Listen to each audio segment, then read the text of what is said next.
Hi, everyone. I'm Jesse Thompson from Kaplan, Thompson Architects. We are a 14-person company in Portland, Maine.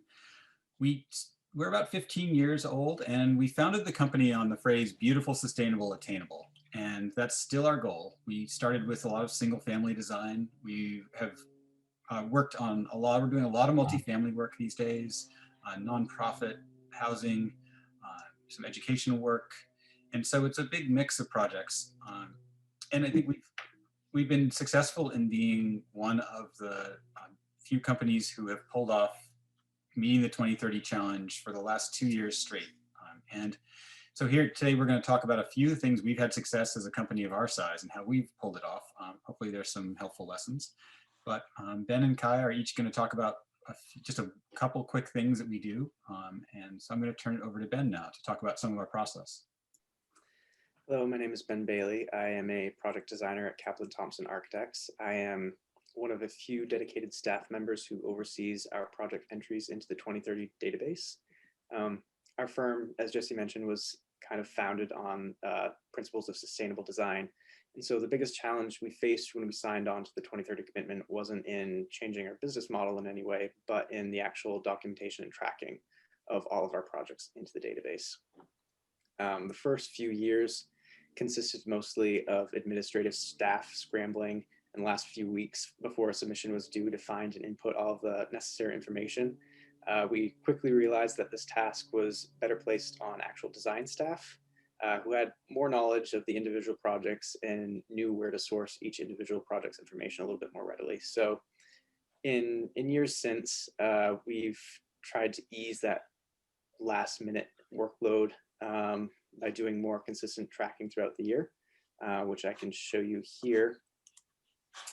We do most of our tracking of our individual projects through Google spreadsheets. And as you can see on the left-hand side, all of our project job codes, categories of advancing in phase are uploaded to the database. And then all of the miscellaneous information that 2030 requires for their submissions, building square footages, energy codes, energy model, EUI, all of that stuff. So this is where we track all of that information. But before we actually upload it to the 2030 database, we will check in with each individual project manager once a project has changed phase, just to confirm all of this data, upload it into the 2030 database, and submit for that project. So our 2030 team handles most of the energy modeling done for each project as well. So I'm going to hand it over to Kai, who can speak a little bit more on that. Hi, I'm Kai Fast. I'm a project designer at Kaplan Thompson, and I also handle a lot of the energy modeling. Like Ben mentioned, we do all of our energy modeling in-house. We are architects, at least the founding members of our firm originally came from the passive house background. And so energy modeling has always been really important to us, and we do it ourselves. I spend a lot of time with different members of the team. Everyone in the office touches the energy modeling at some point. There are portions of it that don't require a lot of deep knowledge, and then there are other parts that are more complex. And so depending on people and their interest level, they'll handle different parts of it. Generally speaking, when a project changes phase, a project team lets me know that an energy model is going to be needed.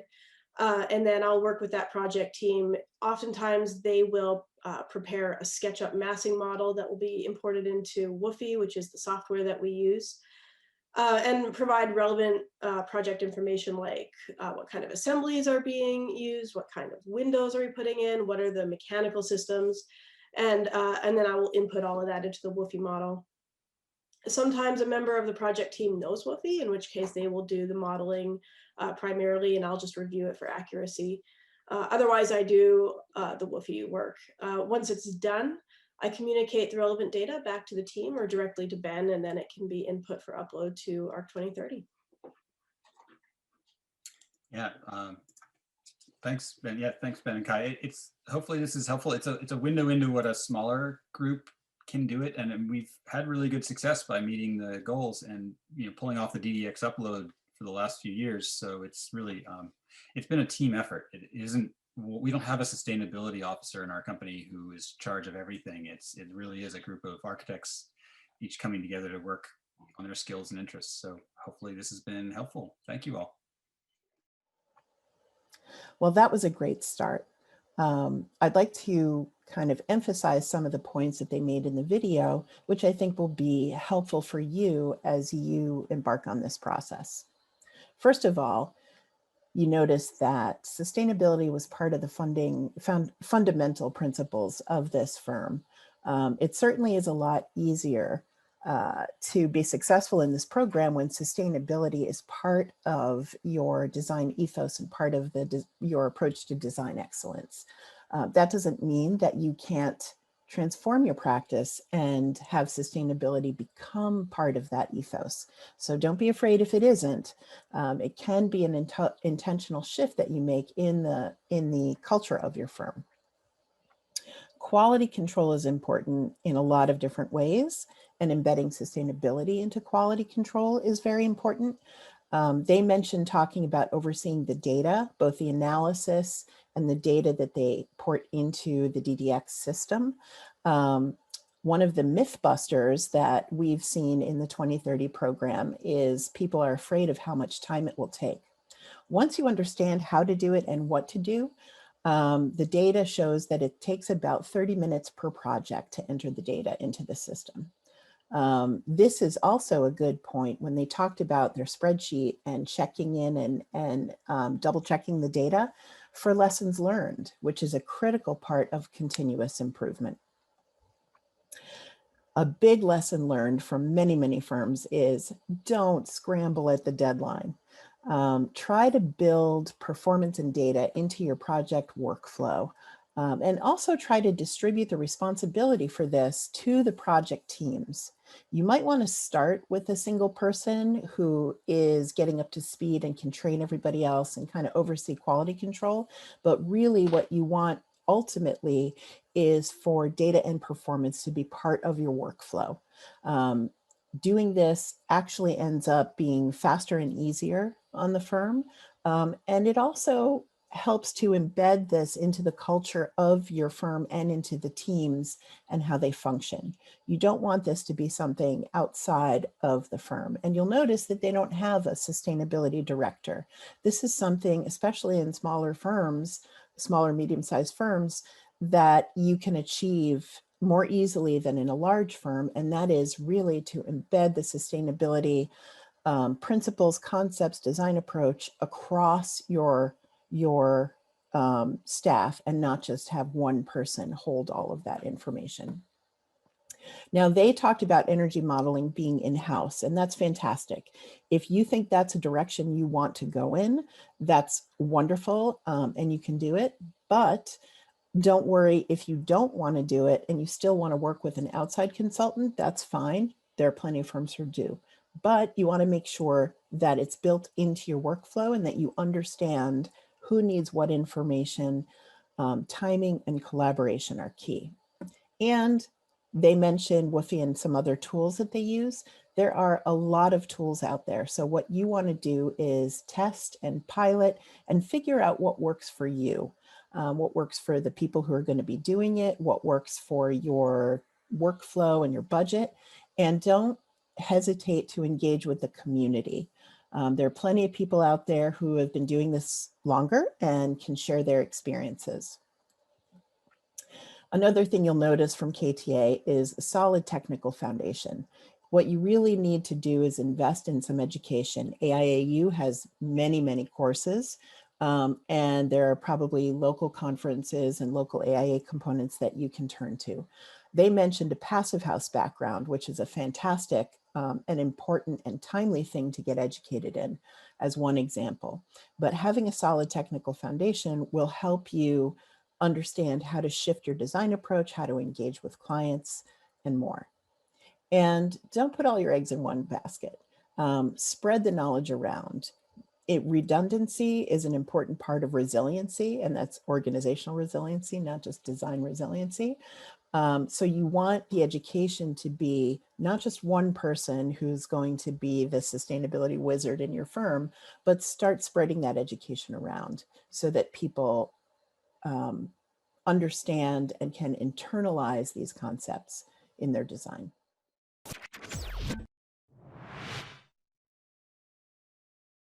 I'm Michael Belfay of Johnson Roberts Associates. We're honored to be one of the firms participating in the AIA 2030 panel. Sustainability is integral to our practice and is part of our approach to designing for communities. Almost all of our work is with public projects, libraries, schools, municipal and state facilities, and many of the clients and communities we work with share our goals to reduce energy use and our carbon footprints. Our founding principal, J. Stewart Roberts, has been working on renewable energy projects for his entire career.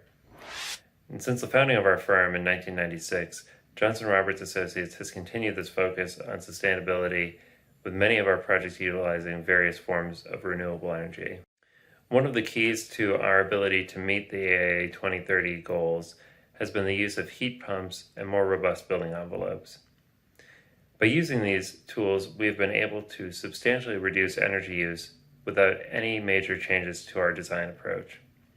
Working with our mechanical engineer, we've been using heat pumps, including ground source or geothermal, and air source, on most of our recent projects. These highly efficient systems have been key to our ability to lower project PEUI. Our mechanical engineers typically perform a series of energy models beginning early in the design process to evaluate different building envelopes and systems.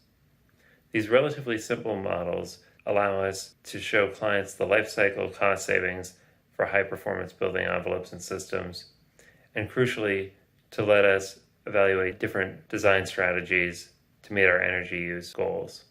We work with clients, communities, and local utility companies to implement strategic electrification.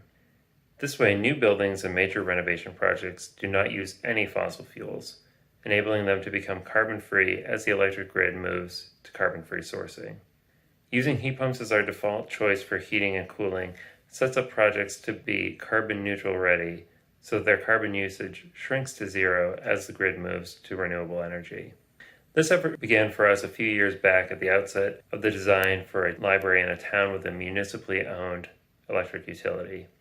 The community had passed ambitious climate goals that align with the AIA 2030 commitment goal to source their electricity through entirely carbon-free sources by 2030. That project is currently under construction, and we've taken a similar approach on several recent projects, even in communities that didn't specify specific climate goals or have municipally owned utilities. Another aspect that has been crucial to our ability to meet the AIA 2030 goals is that we work collaboratively with our consulting engineers to set energy use goals at the outset of projects, and that we involve our entire staff in energy reduction efforts. The leadership team at our firm decided to join the AIA 2030 commitment, but our entire staff works toward this goal.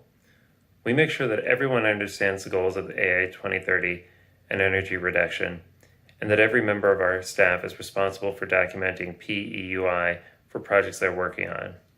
We regularly work with the same team of engineers. These include Garcia Galusca de Souza for our consulting mechanical, electrical, and plumbing engineers, and Roman Guaracino for our consulting structural engineers. Having a strong relationship and shared project history with our consultants allows us to learn from past projects and employ best practices. Finding consultants who share our carbon reduction goals and stay on top of the latest strategies to improve building performance is essential. We are fortunate that the consulting engineers we regularly work with already shared these goals, whether it's more efficient all-electric HVAC systems or mass timber framing. Reducing the environmental impact of our projects has not required reinventing our practice, but we have had to work hard to set goals at the outset, work with consultants who share and understand those goals, and educate clients about the benefits of energy reduction. We're fortunate to work with many clients and communities that share these goals, and we're proud of our success so far. We're also eager to meet the AIA 2030's commitments, increasingly rigorous goals, and to achieve a net zero future.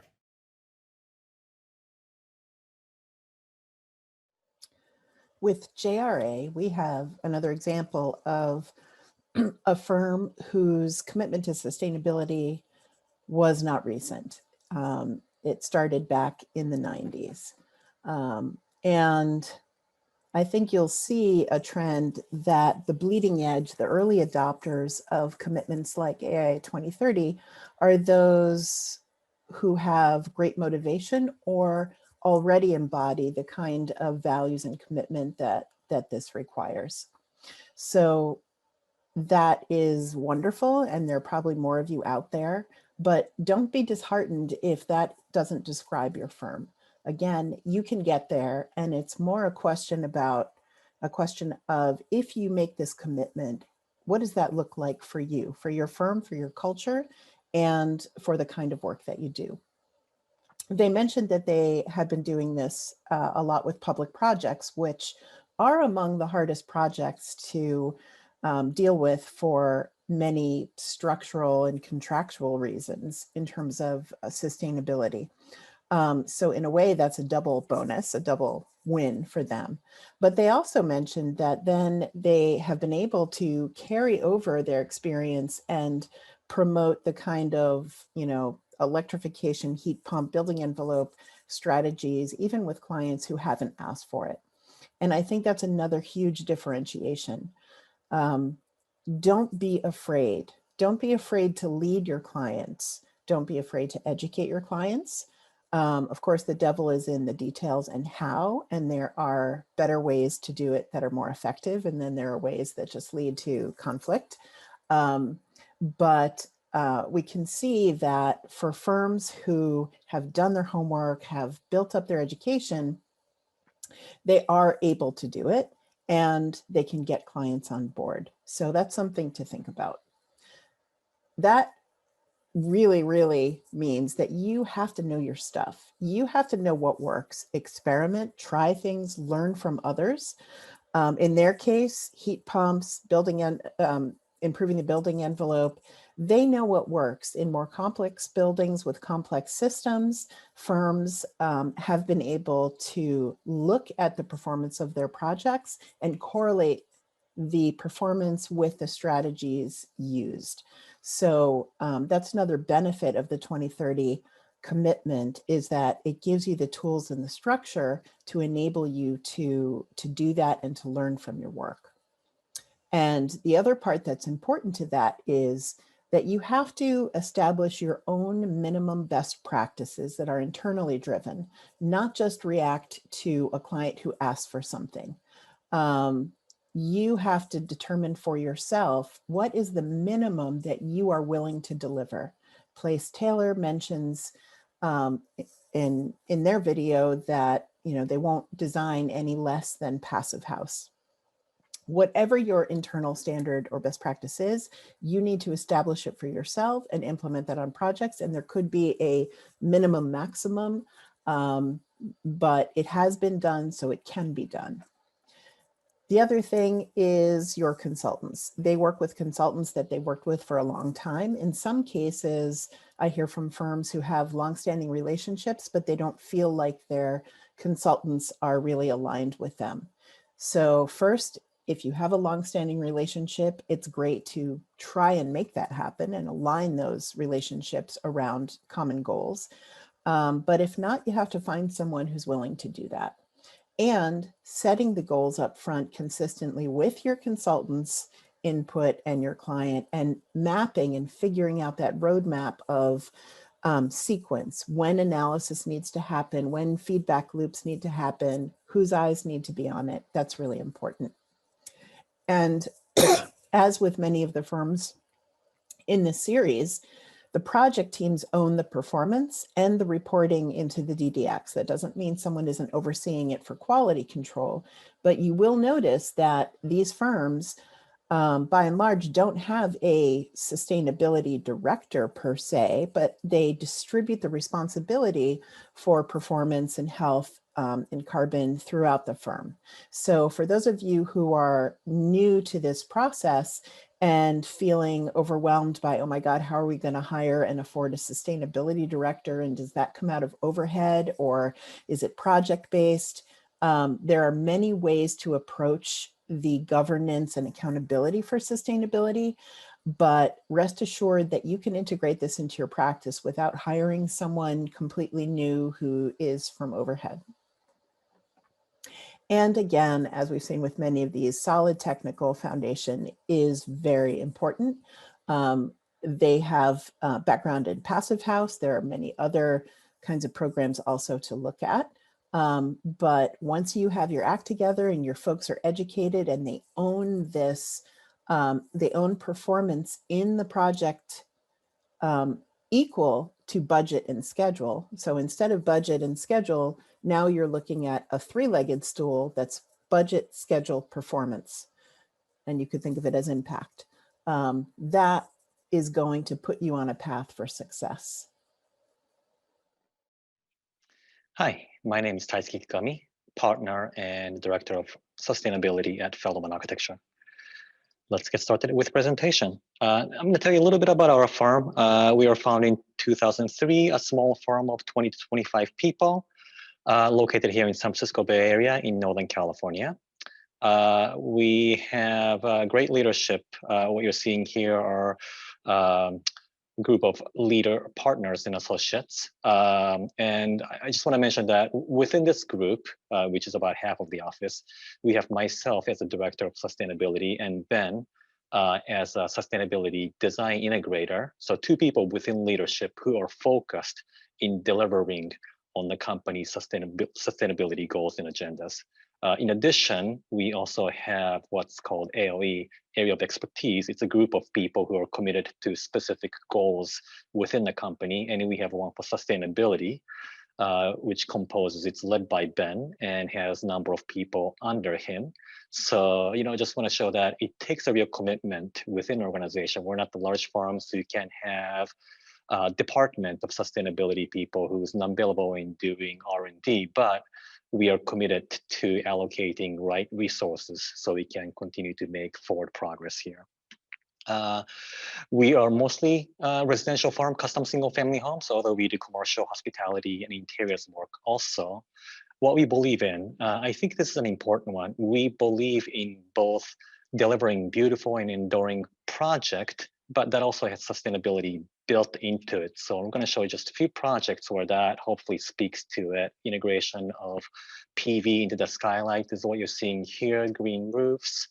Again, green roofs and integrating building into the hillside, managing stormwater runoff and so forth. Project with rainwater catchment, solar panels, project with ground source heat pump, solar thermal for the pool. So these are just part of what we do that's also part of a beautiful design. And I think combining the value prop of sustainability isn't just a separate add-on, but it's part of the whole package, I think has helped us make a greater progress than if we were just selling one or the other only. We joined 2030 commitment in 2016, so this is the third year. 2019 reporting cycle is the first time we actually met our goal. And we met that goal by continuously updating our action plan. I think it's important to keep up with this. We also took internal survey to see where we needed to work on, whether or not our staff felt like the office was investing enough time, or what supports we needed, what education we needed. So this is just a quick snapshot of our annual survey conducted again by AOE. This is a snapshot of just how much we also invest in education. So we conduct, lesson learns and other presentations. Now with remote works, we are also building a library of these presentations, internal presentations, videos that can be accessed on demand. Here's a quick snapshot. Of the type of presentation we would give in an office. This one was given by Sustainability AOE this year, or 2020. We also have established flow of Ben, the Sustainability Design Integrator, checking in with each project team. And there's a checklist on the right to sort of, ask the right questions and keep them on track to meet the sustainability goal. And, the project starts with fitting a goal in the beginning, and just really benchmarking it along the way. I think we need to do that to achieve our goals. These are some of the tools we're using right now. Sapphire, we are experimenting with Cove tool, Therm, Tally, and EC2, which is more of embodied carbon tools, but those are some things that's within our tool chest. Here are some images from Sapphire and Therm. Quite frankly, we are looking to transition to Cove, which is where these slides, this slide and this slide is coming from. It's really powerful tool, a little bit more expensive. And then also we work with amazing outside consultant who teaches us things all the time. And so these are some of the more advanced analysis we have taken on with outside consultants. And I think it's really important that you work with a great team to achieve these goals. Some of these are about tracking. So this is post-occupancy. I think collecting data post-completion is important. And I think communication is important also. We put together this essentially a marketing tool that speaks to what we do on the sustainability focus. And this tool has helped us reach the right clients who helps us to push our sustainability agenda. So, it takes a patron, right client to meet these goals, and you need to communicate right to get those clients. And then lastly, in California, we have such a great regulatory requirements that's forcing us to make the right moves. Our energy standard, there are many municipalities with REACH code. So quite frankly, work is being done, for us at the agency level. And then there's amazing resources out there. AIA has amazing resources. There are these websites and organizations. PG&E, who is an utility provider in Northern California, has amazing resources that are available for designers, engineers, architects. And also our colleagues, right? People in AEC, architects, engineers, and property management people, they're sharing knowledges freely. So reach out and collect them. And network with them and learn from them and share with them. And lastly, for us who are in custom single family market, let's just remind ourselves that, university students can do this. So there's no reason why we couldn't. Thank you. Thank you, Feldman. And I think we're seeing that as many firms as we have presenting, everyone has a different approach to achieving success. One of the things that's notable about Feldman, in contrast to many of the other firms, is that they do have a governance structure. They have a director of sustainability, and this title is really great, design integrator in leadership roles. And again, not low down, but in leadership roles. So that's super effective. And then they have their AOE, their areas of expertise, which are kind of focus groups that kind of carry through whatever the focus is, in this case, sustainability throughout the practice. In their case, I know that doesn't mean that it's just the director and the design integrator that own sustainability. They're just leading integration and quality control, but it doesn't abdicate other staff from learning and becoming experts. So there are different governance structures. Some are more centralized, some are more distributed. It varies both with the scale and size of the firm and the culture and kind of scope of work that you do. Fundamental to their success, I think, is that their design philosophy does not separate between beauty and performance. That design excellence for them, as we've seen in the design excellence framework that Coate produced, is really a combination. You don't have to sacrifice beauty for performance, and their portfolio projects really reinforces that. They don't approach it as a separate or added on thing. It's really integral to practice. And that really is a fundamental secret. If you continue to think of sustainability and talk about sustainability as separate from core design and design excellence, you'll never really be successful. And you won't be successful at convincing your clients either. They did mention their action plan. Now, if anyone is watching that is not yet in the 2030 commitment program, the Sustainability Action Plan is one of the requirements. Now, it's very possible to create an action plan and leave it dusty on the shelf. which would be a waste of time. But the action plan for Feldman is really a great example because it's a living thing. It's really a roadmap and kind of a work plan for success for them. It's updated, and they include the survey of staff as a feedback loop to understand what kind of resources they need, what kind of training, what kind of tools. That kind of continuous dialogue and conversation and understanding what your staff needs for success is really critical. You can't assume that people have knowledge. I've seen a lot of surveys where there's a disconnect between what leadership thinks and how staff feel in terms of their own comfort level. So that's a great example of making sure that you're staying on track.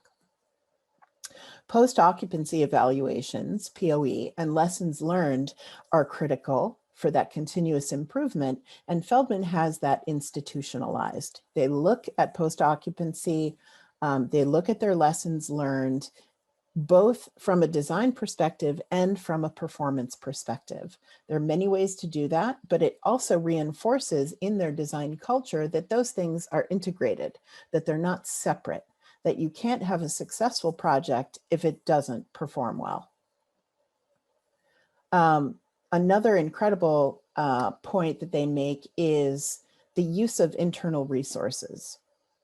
So they showed the checklist that was created to make sure that everyone is on the same page about what questions are you asking, what analysis are you doing, what milestones are you hitting. That kind of thing, especially as a firm is larger and larger, you need to rely on those kinds of simple tools and resources to ensure consistency and quality assurance and quality control for what you're trying to achieve.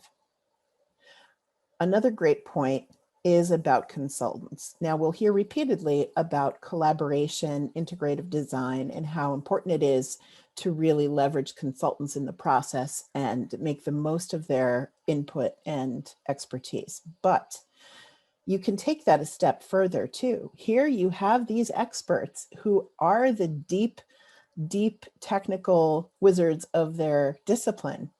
You can leverage those consultants as educators, have them explain things, use the projects as opportunities to learn and to learn across your firm. Perhaps have staff who's not involved in a particular project sit in on a meeting where a mechanical engineer is going to explain the difference between two systems or what the life cycle cost is and how they arrived at that conclusion.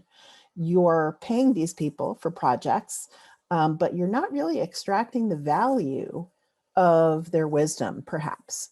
So that's an opportunity that you can look at to see if there's more value there that you could leverage to help raise the quality of your practice and knowledge of your staff. Lastly, using data in your marketing and communication is really, really key. I often sit on the other side of the table doing design team interviews, and there is a huge gulf between firms who really don't have their act together, and there's a lot of hand waving or pointing to the green building consultant, versus firms like the ones you see in this series who have really internalized performance and sustainability, and they know how to not just understand the data of their own projects, but correlate that with strategies and explain to the clients how they can achieve what the client's goals are because they have a proven methodology and a proven way of doing things. All of that is really pivotal in business development. Hi, my name's Colin Booth. I'm the Managing Director at Placetailor. And I'm Andres Bernal, the Director of Architecture for Placetailor. As one of the few design firms achieving the 2030 commitment goals, we're honored to share a taste of Placetailor's story and perspective on what's most critical for other firms to do the same. Our company reflects the state of things. We now have an entire generation of accomplished professionals who grew up with the understanding that our society is speeding toward the edge of a cliff and that it was up to us to chart a new course to a new sustainable future. In 2021, that generation is firmly embedded in, influencing, and now replacing business as usual. Placetailor was founded in 2008 on the premise that there is no longer technical hurdles to building sustainable housing. The underlying issues were more in the AEC industry: momentum, the assumptions, the entrenched thinking, combative team structures, and the whole economic engine associated with that momentum. The folks that got Placetailor off the ground, Evan Smith, Travis Anderson, and others, were committed to structuring the company around the triple bottom line of environmental, social equity, and economic viability. And that laser-focused mission of carbon and community in a for-profit housing company drove everything. The business model evolved in order to meet the mission, rather than the mission being diluted by the use of an outdated model. And when they hit a ceiling, they took on that scope to remove the barrier. So after getting their feet under them on a handful of single and small multifamily projects, they built a company that better reflects the movement that we so desperately need. So it's not just about thought leadership, but more importantly, do leadership. So what is Placetailor? It's a Boston-based, vertically integrated development, design, and construction cooperative focused exclusively on future housing, zero carbon, community positive, innovative delivery of hyper-sustainable housing. It can't be overstated that our ability to draw a line in the sand and do no work that is not at least passive house level is due to the cooperative team building approach and the integrated model. The cooperative approach allows us to attract the talent that has no interest in unnecessary compromise, and the integrated model allows us to prioritize our finances in order to achieve all of the project goals. So because of these, we've been able to achieve a number of firsts related to passive house, net zero energy, zero carbon, prefab approaches, and now what will be the first full CLT building in Boston. And so it's not just a company.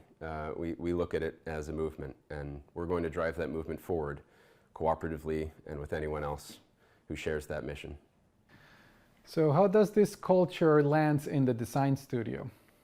Well, the Placetailor Design Studio is now merged with a longtime affordable housing expert, Opal Architects. The new studio serves both Placetailor development for our builds, and also we serve a number of different housing developers, for private clients at all scales. What is consistent across all design projects, internal and external, is one, early and regular energy modeling and design input from the passive house experts, and two, inclusion of integrated input from our development and construction divisions throughout the design. Regarding the modeling specifically, we primarily use WUFI and Therm.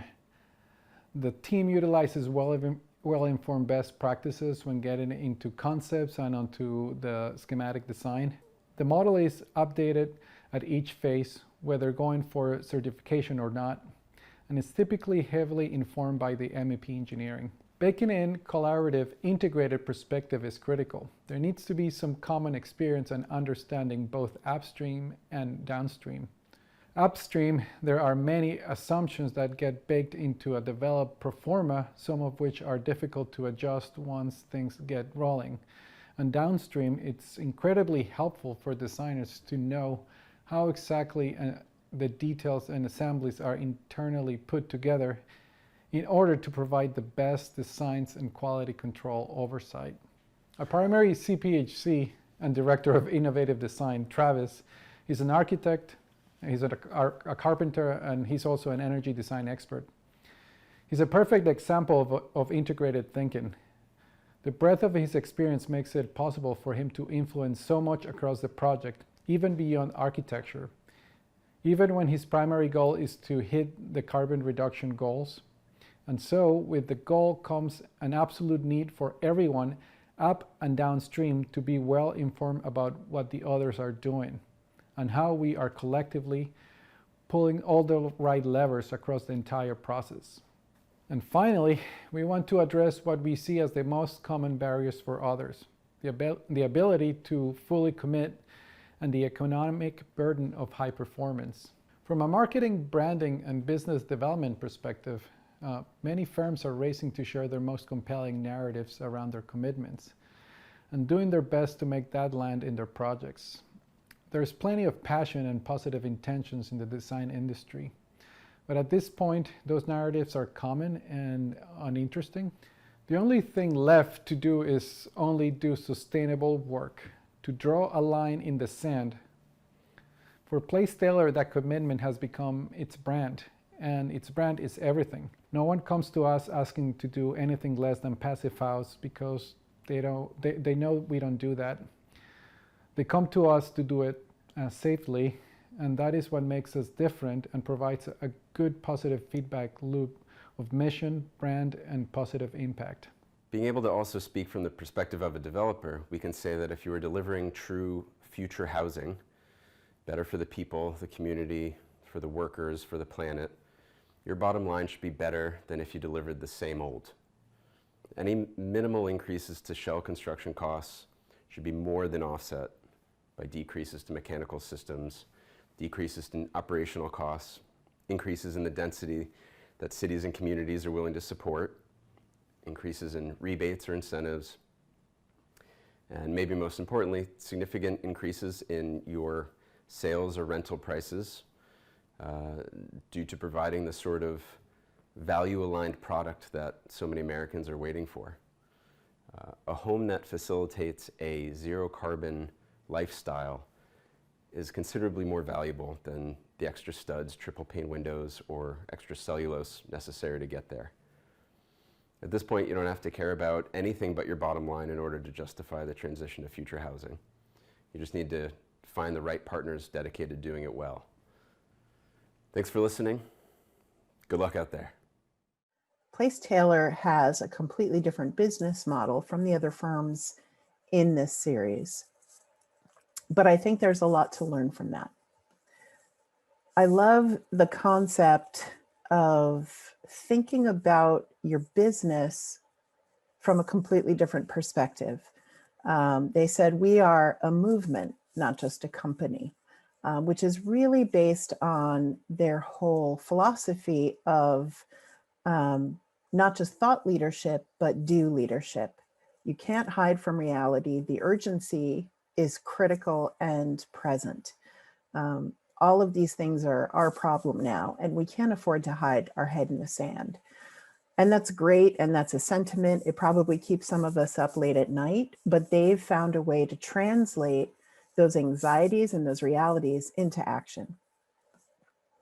One of the things that Colin said has been proven again and again, including in Lance Hosey's report at the AIA, The Secrets of High Performance Firms.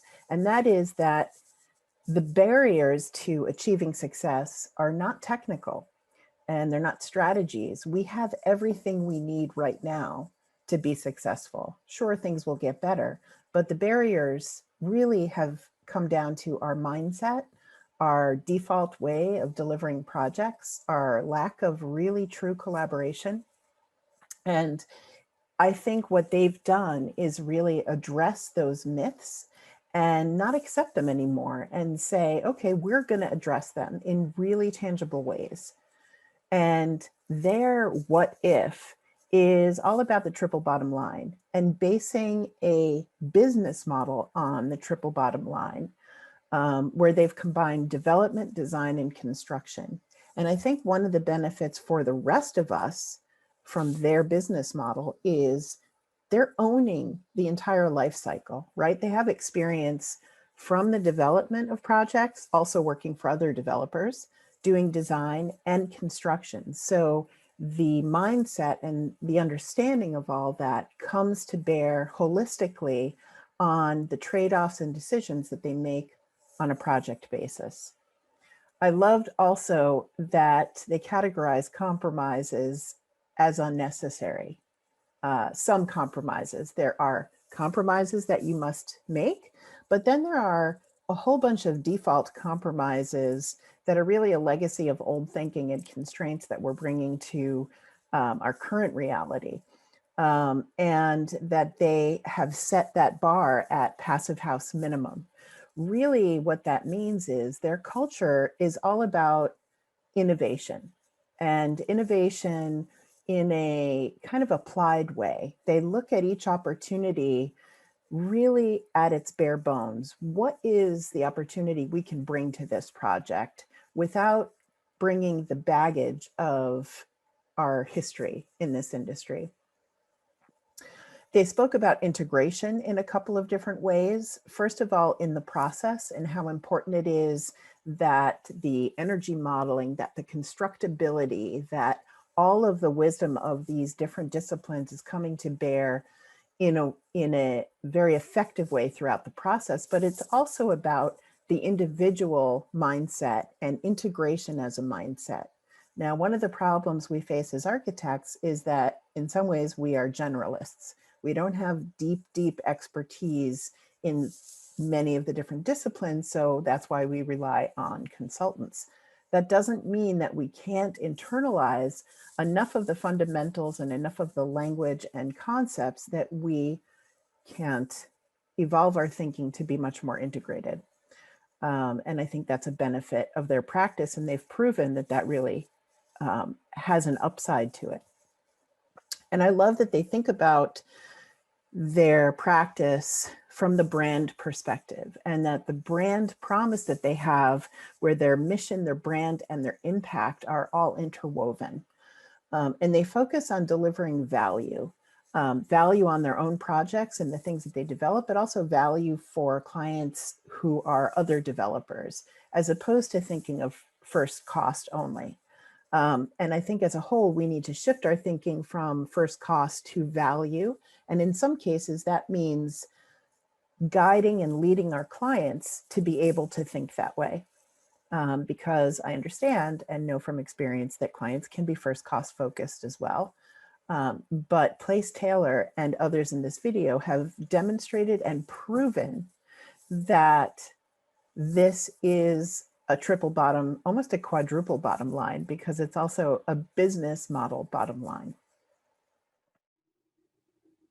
Hi, I'm Timothy Locke of Opal in Belfast, Maine, and I'm pleased to share my firm's progress on the AIA 2030 Challenge and the way we approach energy performance and sustainability to achieve success along the 2030 framework. Our approach starts with a really simple approach to building design, which is a positive assumption of what if buildings improved our world. And that is essentially about leaning strongly into energy performance data and allowing that to inform our design process as a whole, as a firm structure, and as a design approach on all projects. Every employee entering our practice is taught energy modeling within the first 2 months of coming to the firm.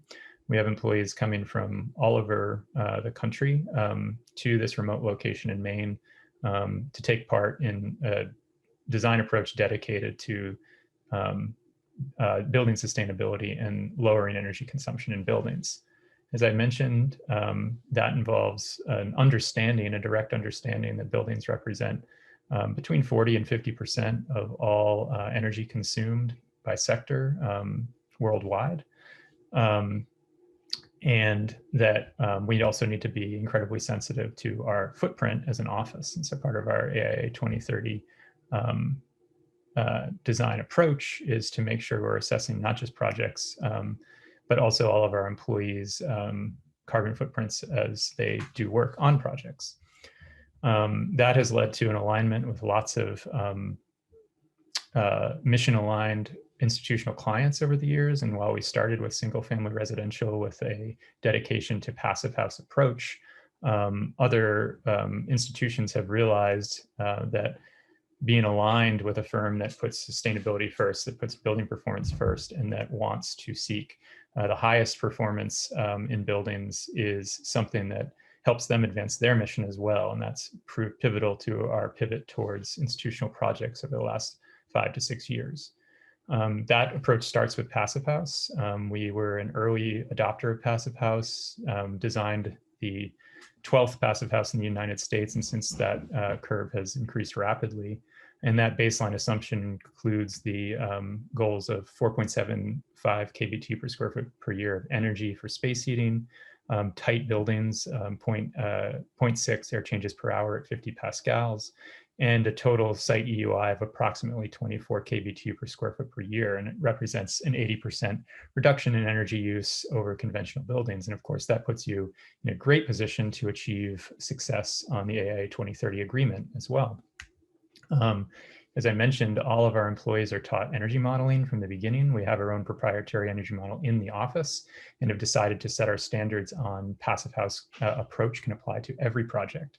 And by all of our employees learning how to energy model, it puts us in a position to not only achieve success on the projects for energy performance, but also very easily enter data into the AIA digital data exchange for the 2030 agreement.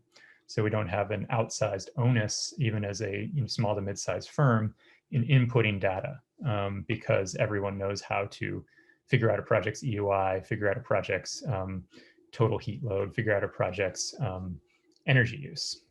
That's led to success across many project types, residential, institutional, even some light commercial, with EUIs far below the national averages across all typologies. Two projects of note this year that led to our success in 2019's round of reporting were this project, the Waring School, which is set to be Passive House certified in Beverly, Massachusetts, with an EUI of 15.36, and the College of Atlantic Center for Human Ecology. This was a tall order, as this is a college that's annually voted the greenest campus in the US and had energy performance standards aligned to passive house for all of their buildings, and that's reporting a projected EUI of 10.62. This one's especially interesting because its EUI is it's approximately it's under 10% of the national average for this building type, and it also includes many highly technical spaces like dissection laboratories and art, painting, and drawing studios, which typically require a much higher level of energy use. But the combination of reduction of energy consumption through passive house approaches and renewable energy has allowed for an incredibly low EUI on this project.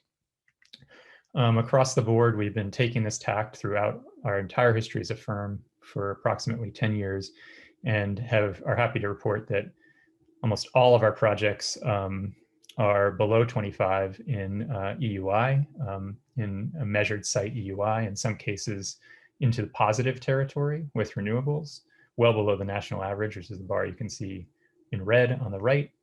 And by year, we're routinely achieving over the percentage goals set by AIA 2030. And again, this is by adopting very simple premise that buildings can be part of it can be part of a structure to combat climate change.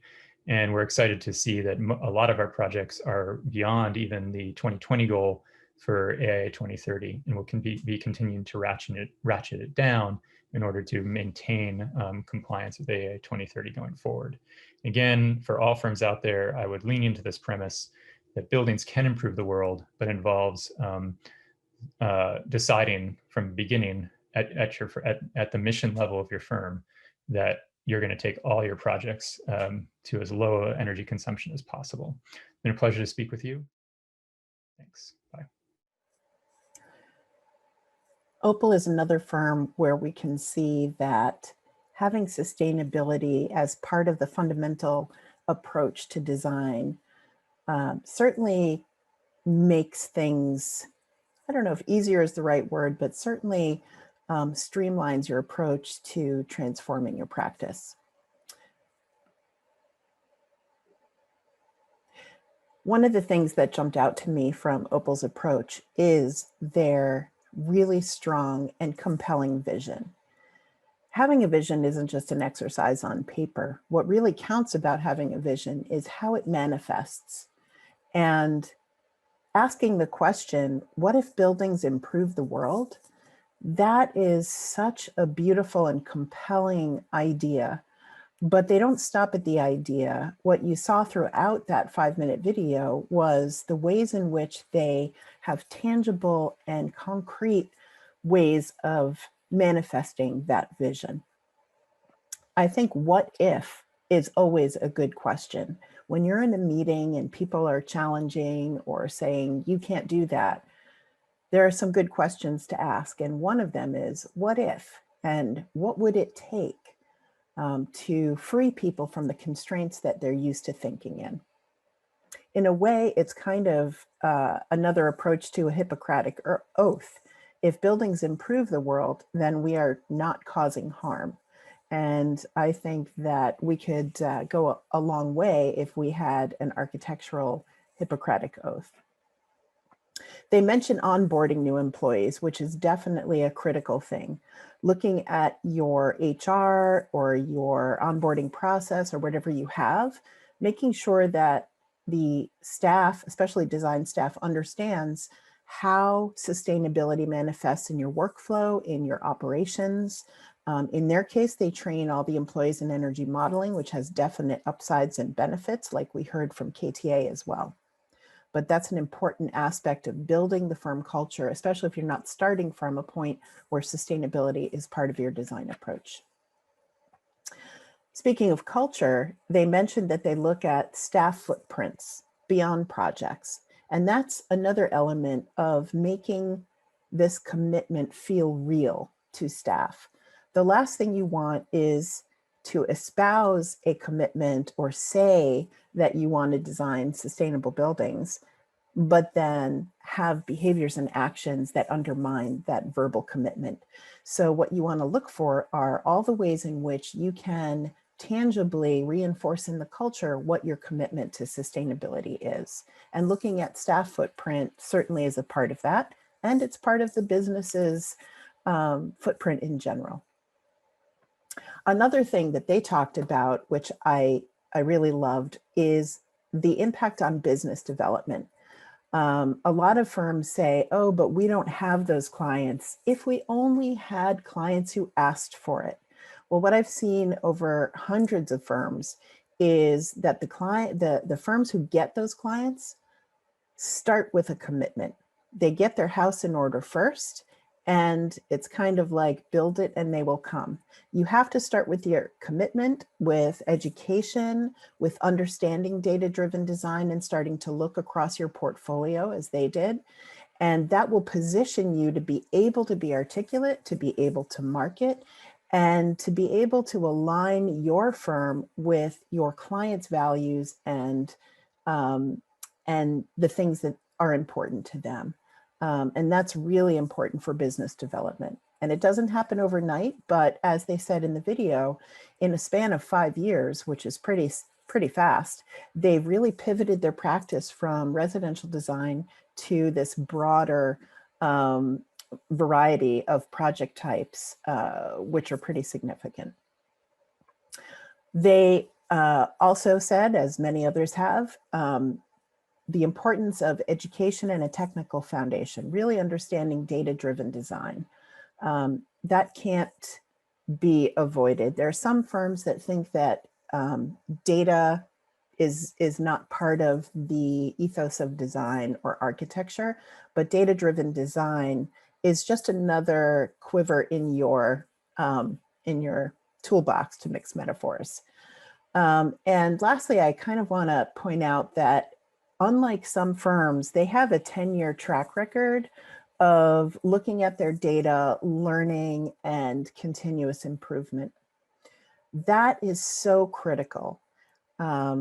Fundamentally, if you're not learning from your work and improving it, you're basically selling your clients your past mistakes or your past, not your best things. So what you want to do is not just enter your data into the DDX, but what you want to do is, like the slide that he showed, looking at the projects that they've been doing, you want to look and correlate. What are the strategies that enabled us to reach that EUI in this project type? Who are the consultants we worked with that enabled us to do that? And you start looking at these things, and data-driven is not just about the projects, but also about the practice and things that you can do in your practice that really help up your game and make you excel and be more competitive and differentiate yourself.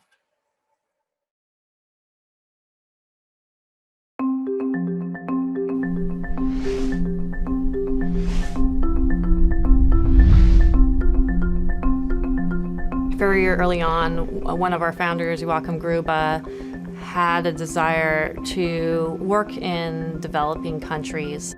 In order to be resilient and continue on and be a 50-year, 100-year building, we really needed to understand that climate, the materiality, the needs of the people as well. And I would say that that was kind of the origin of our sustainability resilient history. It definitely seems like we have a 2030 culture here. We do a really good job of peer-to-peer learning and in-house learning, where we set aside time for folks from each project to explain and discuss what's going on in their project to the rest of the firm. So that you get that information, you get that dialogue, that healthy dialogue that can then lead to future initiatives. Contributions in the design quality, contributions in the efficiency of construction, and you know, taking those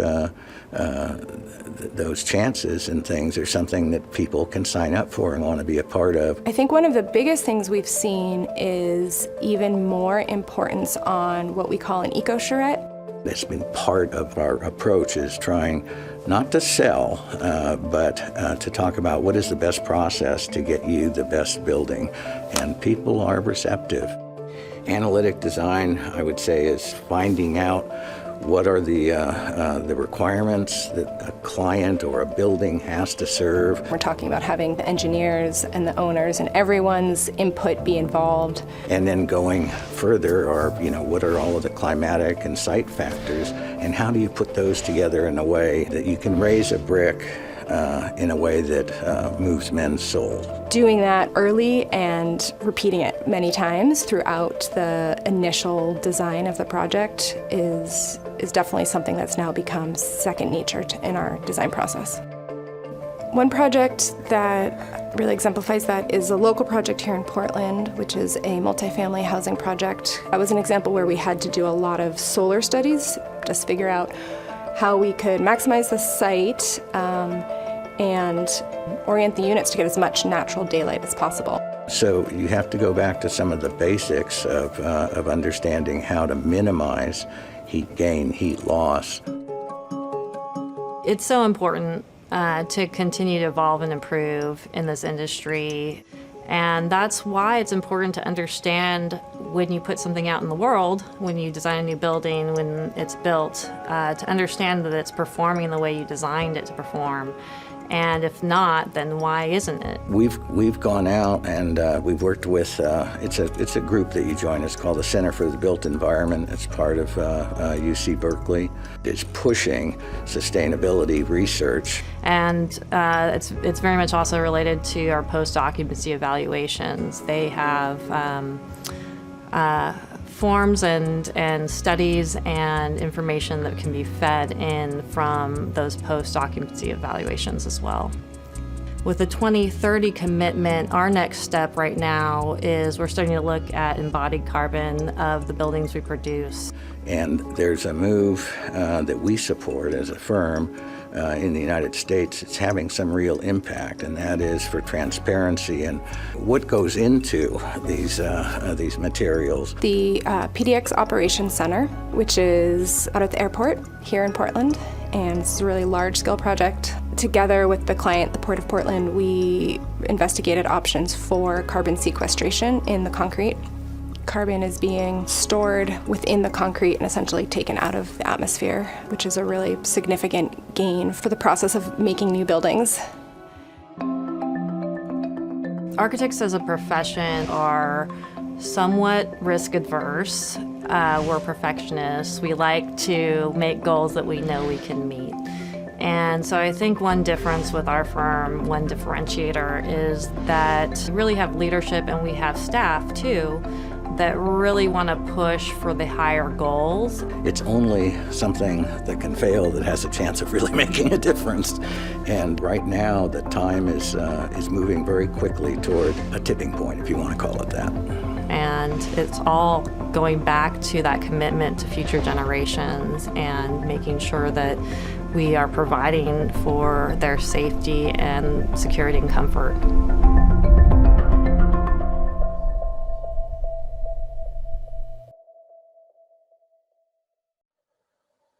YGH's origin story certainly puts them on a different path than many firms.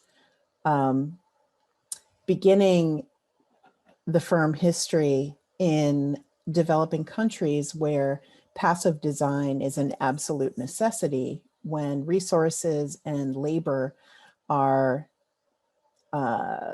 different than you would have in the US. I'm sure that contributed to their ethos, and also bringing the same kind of discipline to those kinds of constraints to work in the United States. They've also built in the peer-to-peer learning, which is something that a lot of firms hesitate to waste time on or spend the time on, which is certainly a challenge. But building in that peer-to-peer learning and cross-pollination from project to project has a huge value. It allows the lessons learned on projects to be spread dynamically, and continuous improvement can happen more seamlessly through dialogue and through people sharing their ideas and lessons with each other. It was interesting to me how the culture of no or low ego seemed to permeate the firm too. Everyone is an educator, everyone is a learner, and excellence and design approach can be contributed to from anyone in the firm. One of the things that is also challenging to many firms is building performance throughout the workflow and really understanding what is your methodology? How do you achieve consistent excellence on projects? And one of the elements of that is the design charrette, or as she referred to it, the eco charrette. Some firms like to separate out a sustainability charrette from a regular charrette, and there are different thoughts of thinking on that. But what is important is that as part of your workshops with your clients and consultants, that performance and how you're going to get there is part of the content of that workshop. I'll also make a note here that some firms like to outsource the facilitation of that charrette to a green building consultant because they feel that they don't have the expertise or the depth of familiarity with rating systems to do that. I personally recommend using your green building consultant slightly differently and maintaining the ownership of the relationship with the client by facilitating the charrette and drawing out the expertise from everyone that you need, which is a longer topic of discussion. But as long as you are focusing on the quality of the process and the input and collaboration, to also focus on performance, then you're going to make sure that it stays part of the workflow. It was interesting to hear that their approach to selling is an intentional approach, and I would define it as interest-based and goal-driven, as opposed to trying to convince someone of something. You have a belief and you are trying to prove and demonstrate to a client that they should think the same way you do. That's usually a recipe for frustration, and it's much more effective to draw out their interests, understand the goals, and work backwards from that to see the best way to get there, which was kind of what they were describing, and not surprisingly, probably contributing to their success on projects. Another really critical point is about post-occupancy evaluation. Not every client is paying for it, but a lot of firms are starting to do it out of their overhead, and then they're able to make the case and the value proposition for clients to extend the period of the contract and work with that.